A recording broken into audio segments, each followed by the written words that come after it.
When you think about BioShock Infinite's characters, in BioShock 1, I think the biggest character in the world was actually the world of Rapture. And I think with Infinite, we're continuing that tradition as well, that there's a lot of narrative told in the world, and very much probably on the same scale as there was with BioShock 1.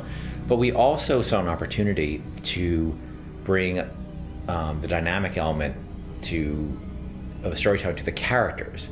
And our challenge is, of course, is that we don't have a very presentational medium. I mean, you think about storytelling in a lot of games, you're thinking about going to a cutscene or being locked into place, and that's not something we really like to do. And so we created this character and named two characters, Booker and Elizabeth. One who's a character you inhabit, and the other one is a character that the AI inhabits. Back there at the shop, what you asked me to do. Let's not discuss it. No, what did that thing do to you? If he were to take me back, that's death, Mr. DeWitt. Or something so like it, I cannot tell the difference.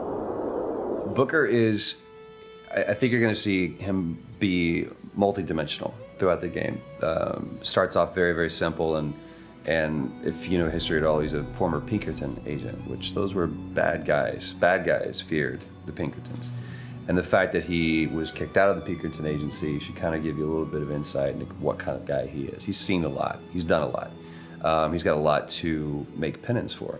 And when he's presented this opportunity, which at first is just a job to him, of getting Elizabeth out of her gilded cage and taking her from point A to point B, that's where I think his journey starts, not just in a literal sense, but more of a metaphorical sense as well. Looks as if some desperate fella called this place home. What does that make us?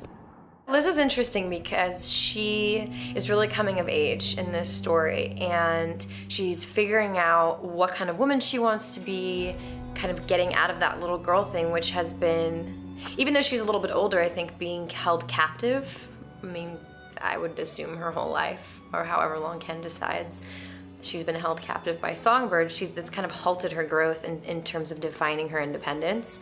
So she's figuring that out, and she's very sweet, very compassionate, and also very headstrong, which I like that about her. He's in pain.